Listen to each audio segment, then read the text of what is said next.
Está claro que en un año electoral, Rubén Steiner, ¿estoy bien así? Sí, perfecto. Voy aprendiendo, me llevó ya un mes y medio más o menos aprenderme bien el apellido. Consultor, analista, tiene un corazoncito. ¿Usted qué dice, Balbo? ¿Que se lo piedra libre a Rubén? ¿Le podemos decir en algún momento? 2 corazones. Es de gran corazón. Es de gran corazón. No está entendiendo el chiste. Sí, No, está bien, está bien. ¿Cuál sería el tema de la semana para un consultor si te llamara Cristina? No, bueno, si analizamos la realidad, la agenda, el lanzamiento del libro es el tema de la semana sin duda, porque un lanzamiento de un libro se ha convertido en un hecho político de primer nivel. Pero habíamos hablado en la previa, acá el compañero Guede, para usar el marco Guede está ahí en un límite, bueno, correlipañero casi le podríamos decir. Está bien. Había planteado el tema de la propuesta del decálogo del consenso como hecho político y como hecho de comunicación política. Me parece que es interesante porque la marca política Cambiemos y la marca política Macri nace en un hecho que está en las antípodas del consenso, que tiene que ver con el marco grietario, ¿sí? O sea, la grieta explica el 51% de Macri en las elecciones de 2015. Difícilmente alguien como Brandoni, Campanella o Aguinis lo hubiera votado a Macri en el 2003 contra Ibarra, o lo hubiera votado en una elección como el 83, o en el 89, o en el 95. Sin duda, la promesa de la marca política Macri era: yo soy la garantía de juntar ese 46% que apareció en el 2011 y que puede convertirse en un 51% en el 2015. O sea, gente que no quería la continuidad del gobierno de Cristina o su sucesor. Y un gobierno que nace a partir de la grieta difícilmente pueda construir un discurso de consenso, porque justamente lo que une, lo que define al electorado macrista es el rechazo al kirchnerismo. Yo lo que creo es que, y esto lo hablamos como tema con vos, Juan, me parece que es un tema interesante.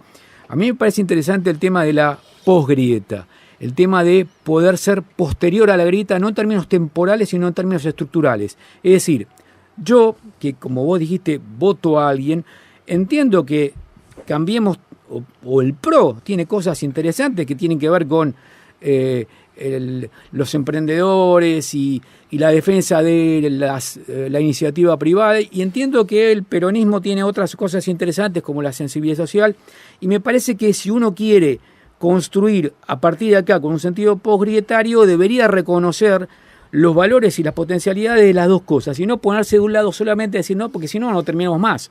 Me parece que el error de Macri fue ese. Macri, cuando ganó con el rechazo y hasta el odio de algunos, debió haber dicho: ok, yo llegué acá, pero ahora voy a gobernar con todos y voy a ponerme por arriba de la grieta. Yo siempre digo como un ejemplo, yo que Macri hubiera dicho el 11 de diciembre, ¿cómo se llama el centro cultural que está ahí? Néstor Kirchner. Bueno, yo le voy a poner el nombre más grande para que se vea, porque fue un buen presidente, yo voy a hacer mucho mejor. Pero hubiera ido por ese lado, porque entiendo que la mitad de la gente está de ese lado y que no puedo gobernar solamente para la mitad de que está de este lado. Entonces, entendiendo que había mucha gente que lo votó para que Cristina esté presa y él debería haberse puesto en un lugar de posterioridad de eso y decir: yo gobierno para todos. Yo llegué acá, sí. Guede, te quería preguntar en esa línea. Lo que vos estás planteando, yo en la semana veía esto de que Macri en un momento trata de retomar la agenda política y lanza 10 puntos para el consenso, ¿no? Una carta. Y lo veo a Labaña que le contesta con otros 10 puntos para una carta, con otra carta. Y de golpe en la semana yo me cruzo... Y hubo otro que le contestó con 4 puntos. O con 4. No, que le dijo desayuno, almuerzo... Sí, está bien. Y Massa también lanzó los 10 puntos. Sí. Entonces yo en la semana tuve la oportunidad de ir a la Feria del Libro y ver la presentación de un libro, de un documento, que es el discurso que dio Alfonsín en Parque Norte en el año 85, que era un discurso que estableció un modelo de sociedad, que es un documento de unas 35, 40 páginas. Entonces en mi mente vino: ¿cómo haces vos hoy? Es decir, en realidad las personas Lavagna, Massa, Macri, hacen 4 o 5 puntitos para poder pasarlo por Twitter. ¿Cómo haces vos para discutir verdaderamente un modelo de sociedad que necesitas un documento de 40 o 50 páginas para discutir y preguntas determinadas de qué tipo de sociedad querés y la modernidad y lo que sea, cuando la comunicación política pasa por 10 puntos que son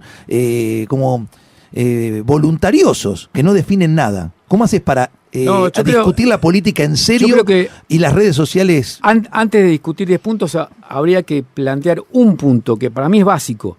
Como ustedes saben, yo viví gran parte de mi vida en Israel y yo fui a la escuela ahí, a la universidad ahí, trabajé ahí. Yo trabajé con una persona que fue ministro y que formaba parte de lo que es el campamento de la izquierda. En Israel ahora el laborismo perdió mucho volumen, sacó 6 bancas en la última elección, pero es como, digamos, era el PSOE y el PP en España, era el laborismo y el Likud en Israel. Y esta persona estaba en el campo de la centroizquierda. Y se había formado un gobierno de coalición nacional entre la derecha y la izquierda. Y había nombrado como ministro de Infraestructura a Sharon, que Sharon en ese momento no era el que después fue como una especie de Churchill que se corrió de la derecha al centro, sino que era el símbolo de la derecha, el más halcón de todos. Era el hombre que nunca va a ser primer ministro, era el objeto del odio de toda la centroizquierda. Es como si yo te dijera en España, no Rajoy, a la derecha de Rajoy. Y entonces le preguntaron, ¿usted qué opina del nombramiento de Sharon como ministro de Infraestructura? Dijo, me parece bárbaro. Dice, ¿por qué? Dice, porque él ese trabajo lo va a hacer bien y yo quiero lo mejor para el país. Él quiere al país, yo quiero al país, él va a hacer un buen trabajo. Entonces, él se corrió de ese lado, yo soy de izquierda, él es de derecha, yo quiero lo mejor para el país. Entonces, cuando podamos entender de que yo puedo hablar con un tipo con el que estoy en las antípodas ideológicas, pero entiendo que puede hacer un buen laburo, digamos, vamos a suponer, yo creo particularmente que Frigerio es un político muy interesante. Digo, si se formara un gobierno de coalición entre el peronismo y el Cambiemos, creo que Frigerio podría ser un buen ministro de él, y más allá de lo que yo piense. Entonces, me parece que la gente valiosa puede ser posgrietaria. Y el primer punto para consensuar es el compromiso de querer vivir acá, quedarse acá, que te importe el lugar y que te importe más que las diferencias ideológicas. Entonces, ese es el primer punto. Si estamos de acuerdo en ese punto y pasamos la grieta, podemos hablar de 10, 15, 20, 30 puntos. Pero si no estamos de acuerdo en eso, estamos, de un lado hay un 50% que canta vamos a volver y de otro lado la yegua se robó un PBI y no terminamos nunca más. No, pero hay un tema que hay que agregar a eso. Vos hablabas de un país como Israel, que es un país en guerra. Tiene una guerra de mayor o menor intensidad desde que fue fundado. Estados Unidos es un país guerrero. Alcanzaron consenso porque tienen enemigos externos, según su visión estratégica, que agreden sus intereses. Y así podemos ir con Rusia, presoviética, acá también alcanzan consensos. Acá hay consensos. Bueno, por eso. Quería llegar a la Argentina. Acá hay consensos. Entonces, hay países en el mundo, ¿sí? Inclusive De Gaulle, en Francia logró la unidad nacional francesa después de una grieta impresionante. El colaboracionismo francés y los maquis es un invento. Casi lo llamó Malraux como ministro. Exactamente, ¿no? Un hombre del Partido Comunista. Bueno, acá hay consensos. Espere, sí. Déjeme preguntarle. Si porque el ejemplo que vos pusiste es un ejemplo, digo, extremo. Israel, para su supervivencia estratégica, tiene una mirada sobre los que lo rodean. Sí, pero hay una grieta en Israel tremenda. Espere, déjeme preguntar. Sí. Pero tiene una problemática, una dificultad mayor, que es que está rodeado, tiene enemigos, tiene que no quieren, no lo reconocen como Estado, digamos, aún hoy tiene dificultades. Entonces saco eso. A un país que no tiene esos enemigos, en principio, como la Argentina, que está lejos de los grandes conflictos del mundo, que tiene grandes ventajas comparativas, como por ejemplo la relación religiosa entre los que conviven acá, o la buena convivencia étnica, gente que se pelea en el mundo, en la Argentina conviven coreanos de un lado o del otro. Quiero decir lo siguiente, el tipo que, escrito o no, más allá de lo que planteaba Ale Guede de el documento de Parque Norte, que es una base para ponerse de acuerdo sobre una idea de modernidad sobre la Argentina, que para mí hoy es el símbolo de sentarse a discutir en una misma mesa, no se puede construir esa unidad fuera de los principios que planteó, por ejemplo, Alfonsín cuando dijo democracia sí, democracia no. Esa es una base cultural de consenso. Yo te voy a dar tres consensos. ¿Cuáles son las dificultades? Ambos candidatos, más importantes en las encuestas, crecen en función de la descalificación del otro, no crecen en función de una tarea propositiva. Pero más allá de los candidatos, yo creo que en la Argentina hay 3 consensos de los cuales yo me siento orgulloso. Primero, Argentina fue el único país del mundo que juzgó, procesó y condenó a sus militares con poder de fuego, en actividad. Ningún otro país del mundo. Grecia juzgó a 3 y después lo liberaron. En Nuremberg juzgaron a los aliados. Ningún país del mundo juzgó a sus militares con poder de fuego. Segundo consenso. Hace 4 años hubo un cambio de gobierno de un signo político totalmente diferente a otro, sin una gota de sangre. Nada, miremos México, miremos nada. Ni una piña se pegó. Y tercero, un consenso para mí fundamental, en Argentina, para mí es el único país de Latinoamérica que tiene movilidad social ascendente real gracias a 3 factores. Tenemos salud gratis, educación gratis y transporte barato. Y eso no lo pudo sacar ni los gobiernos militares, ni el último gobierno de Macri, que quizá lo intentó, nadie. En este país la salud es gratis, la educación gratis y el transporte es barato. En una época la comida era barata, ahora no. Pero digo, me parece que son consensos de los que podemos estar orgullosos y que podemos construir. Así como hay esos consensos que tiene la Argentina y muy pocos países del mundo lo tienen, hay otros consensos que también podemos construir. Me parece que esos consensos irían mucho más allá de la grieta, porque estas tres cosas atraviesan la grieta. No creo que nadie pueda animarse hoy a liberar a los militares o a terminar con los juicios, ni a elevar o a rentar la educación, la salud, ni a que haya violencia por un cambio de gobierno. Yo creo que hace más de 20 años ya que en la Argentina, es decir, los gobiernos llaman a consenso cuando pierden la estimación popular. Es decir, cuando ganan la elección quieren hacer lo que se les da la gana.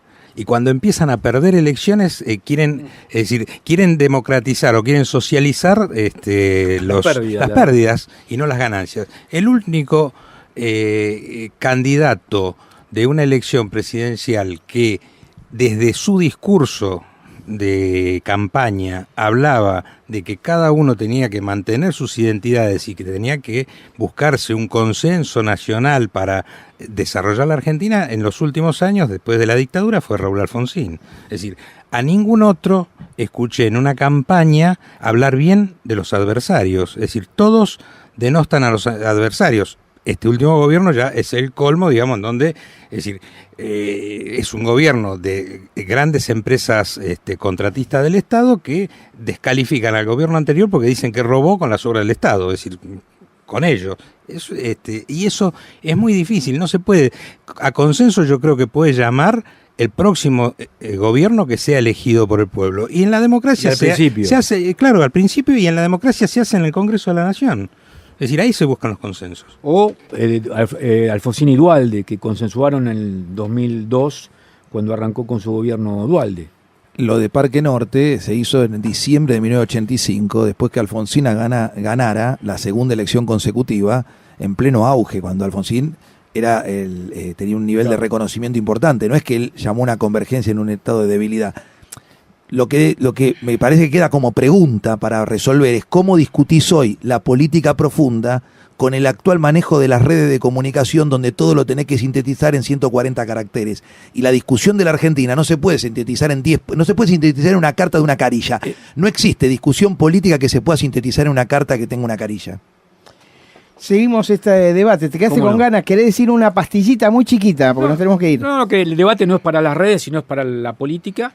Y que deben hacerlo al comienzo del gobierno, no al final. Coincido con el inspector acá. Todos coincidimos. Hoy es un día de coincidencias. De consensos. Exactamente. Ahí está.